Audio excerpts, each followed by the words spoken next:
श्री शिवाय नमस्तुभ्यम हर हर महादेव। देखिए दोस्तों, आज का यह वीडियो बहुत ही ज्यादा खास होने वाला है। देखिए दोस्तों, नवरात्रि के पावन दिनों में आपको कुलदेवी को अपने घर पर बुलाना है।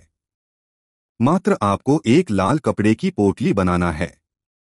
साथ ही साथ यदि आपके जो बच्चे हैं आपकी बात बिल्कुल भी नहीं मानते हैं, तो आपको माता रानी का एक बिल्कुल ही विशेष उपाय करना है, जो कि आपको करना है मात्र लाल चूड़े से और लाल। देखिए दोस्तों, आपको नवरात्रि के दिनों में एक लाल पोटली अपने घर पर लगाना है। तो उस पोटली के अंदर आपको कौन कौन सी चीजें डालनी है, पूरी विधि से हम आपको बताएंगे। और आज की इस वीडियो में हम आपको दो चमत्कारी उपाय बताने वाले हैं। देखिए दोस्तों, पहला जो उपाय होगा, अपने घर की कुलदेवी को प्रसन्न करने के लिए, अपने घर की कुलदेवी को घर में बुलाने के लिए आपको पहला उपाय करना है। और दूसरा जो उपाय है, यदि आपके जो बच्चे हैं वो आपकी बात बिल्कुल भी मानते हैं, तो आपको ये दूसरा उपाय करना है। देखिए दोस्तों, ये दोनों ही उपाय आपको नवरात्रि के दिनों में ही करने हैं। देखिए दोस्तों, हम सभी को पता है कि 15 अक्टूबर से शारदीय नवरात्रि का प्रारंभ हो रहा है। देखिए, नवरात्रि के जो 9 दिन होते हैं वह देवियों की कृपा प्राप्त करने के लिए सुनहरे दिन होते हैं। 9 दिनों तक माता रानी का मात्र जाप करने से आपकी जीवन की जो सारे संकट हैं वो दूर हो जाते हैं। देखिए दोस्तों, इस बार की जो नवरात्रि है अक्टूबर से प्रारंभ होगी और 23 अक्टूबर को इसका समापन होगा। देखिए दोस्तों, नवरात्रि के जो 9 दिन होते हैं उनमें माता रानी के 9 स्वरूपों की पूजा की जाती है।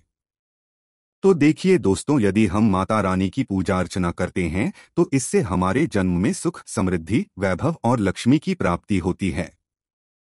देखिए, नवरात्रि के जो पर्व हैं इस बार बहुत ही शुभ संयोगों के साथ बन रहे हैं।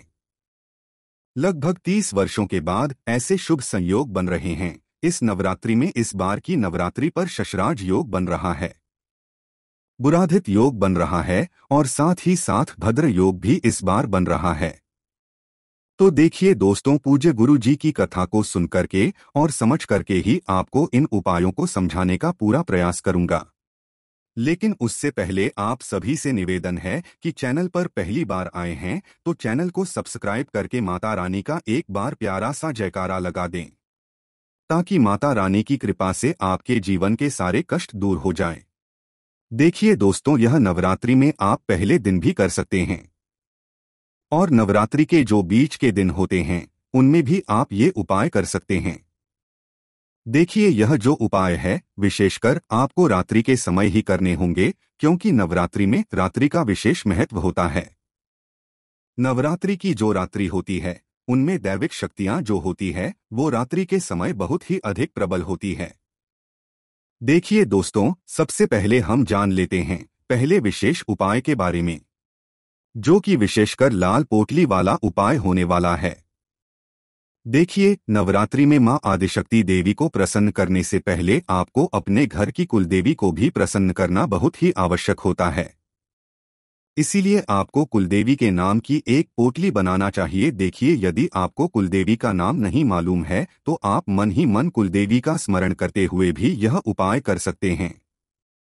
देखिए दोस्तों, इस सृष्टि के कुछ नियम होते हैं। भगवान जो हैं हमारी हर प्रकार की समस्या का समाधान नहीं कर सकते हैं, इसीलिए उन्होंने इस धरती पर कुलदेवी का निर्माण किया है, यानी कि हर एक कुल को एक देवी दी है और एक देवता दिए हैं। तो हर घर के कुल देवी देवता होते हैं, आपके घर के भी होंगे कुल देवी देवता, जिनकी हमें आराधना करनी चाहिए। हमें उन्हें अपनी समस्या कहनी चाहिए, ताकि हमारे जीवन में जो भी समस्या आ रही है वह उनका अंत कर दें। देखिए, अभी जो लोग हैं उन्हें अपने कुल देवी देवताओं का पता ही नहीं है, स्मरण ही नहीं है। देखिए दोस्तों, हमारे शास्त्र कहते हैं कि यदि आपको धन की हानि लगातार हो रही है, आपके जीवन में हमेशा कष्ट बने रहते हैं, पीड़ा बनी रहती है, तो आपको अपने घर की जो कुलदेवी होती है उसकी आराधना जरूर करनी चाहिए। देखिए, अगर आपको कुलदेवी का मालूम नहीं है तो आपको खोजना है। बहुत खोजने का प्रयास किया है, फिर भी कुलदेवी का आपको पता नहीं चल पाया है, तो केवल कुलदेवी का स्मरण करते हुए भी आप ये उपाय कर सकते हैं। देखिए दोस्तों, हमारे शास्त्र कहते हैं कि यदि हम अन्य देवी देवताओं को भोग लगाते हैं और हमारे कुल देवी देवताओं को यदि हम भूल जाते हैं तो वह हमसे बहुत अधिक रुष्ट हो जाते हैं। तो नवरात्रि के 9 दिनों में आप ये उपाय किसी भी दिन से कर सकते हैं। देखिए, इस उपाय को करने के पहले सबसे पहले तो आपको अपने पूरे घर को शुद्ध करना है। शुद्ध किस प्रकार से करना है? सबसे पहले तो आपको गौमूत्र लेना है, उसे एक पात्र के अंदर डाल देना है जल में, और इससे गौमूत्र का छिड़काव आपको पूरे घर में सबसे पहले तो कर देना है, जिससे कि आपकी इस घर की जो नकारात्मक है वह सभी दूर हो जाए और आपके घर की शुद्धि हो जाए। अगर गोमूत्र नहीं मिल पाता है तो गंगाजल का आप छिड़काव कर सकते हैं। देखिए दोस्तों, इसके लिए सबसे पहले तो आपको एक लाल कपड़ा लेना होगा, इसी के साथ में आपको थोड़ा सा कोयला लेना होगा, साथ में आपको एक हल्दी की गांठ लेनी है। हल्दी आपको कड़ी लेनी है, एक गांठ हल्दी की लेनी होगी। साथ में आपको लोभान लेना होगा, साथ में आपको भस्म लेनी है। कंडे की जो भस्म होती है उसे आपको थोड़ा सा लेना है। इसी के साथ में आपको थोड़ा सा चंदन लेना है। चंदन आपको सफेद लेना होगा, मात्र आपको एक एक चुटकी ही लेनी है। सभी सामग्रियां इसके साथ में आपको एक चुटकी कुमकुम लेना होगा। अब देखिए, ये सभी सामग्री आपको इस पोटली के ऊपर रखना है और इस कपड़े को आपको एक पोटली के रूप में बांध देना है। देखिए, जब भी आप इस कपड़े को बांधेंगे पोटली के रूप में तब भी आपको लाल रंग के धागे का ही प्रयोग करना होगा। देखिए दोस्तों, आपको ये किस समय बांधनी है सबसे पहले तो हम ये जान लेते हैं। देखिए, नवरात्रि के पहले दिन भी आप ये पोटली बांध सकते हैं। अगर पहले दिन नहीं बांध पाए हैं तो नवरात्रि की अष्टमी नवमी पर भी आप ये पोटली सकते हैं। देखिए, यह जो पोटली है आपको अपने घर के मुख्य द्वार पर बांधनी होगी। मुख्य द्वार के अंदर की तरफ आपको यह जो पोटली है बांध देनी है, यानी कि घर के बाहर की तरफ आपको यह पोटली नहीं बांधनी है। घर के मुख्य द्वार के अंदर की तरफ आपको यह पोटली बांध देनी है। देखिए दोस्तों, आप सभी को पता है कि घर में अष्टलक्ष्मियों का जो वास माना गया है वह घर के मुख्य द्वार पर ही माना गया है, और मुख्य द्वार की जो अंदर की साइड होती है वहां पर ही अष्टलक्ष्मियों का वास माना गया और वहीं पर हमारी कुलदेवी का भी वास माना गया है। तो आपको ध्यान रखना है कि आपको अंदर की साइड ये पोटली बांधनी है। जब भी आप ये पोटली बांधेंगे तो आपका जो घर का मुख्य द्वार है वह खुला हुआ रहना चाहिए और आपको ओम कुलदेवी इस मंत्र का लगातार जाप करते रहना है। देखिए, यह पोटली किसे बांधना है? घर का अगर कोई बड़ा व्यक्ति है पुरुष तो वह इस पोटली को बांध सकता है। घर के यदि कोई बच्चा है लड़का है तो वह भी इस पोटली को बांध सकता है। देखिए, घर के अगर पुरुष तो सबसे पहले उन्हें ये पोटली बांधना चाहिए। तो इस प्रकार से आपको ये पोटली बांधना है। ये पोटली हमें क्यों बांधना है? क्योंकि कुलदेवी जो है हमारे घर की कुल की रक्षा करते हैं। जब भी आप उनका स्मरण करते हुए ये पोटली बांधते हैं तो उन्हें पता चलता है कि जो मेरे बच्चे हैं वो मुझे याद कर रहे हैं, स्मरण कर रहे हैं, और वो आपके जो घर में दौड़ी चली आती है। तो इसीलिए आपको ये पोटली बांध देनी है।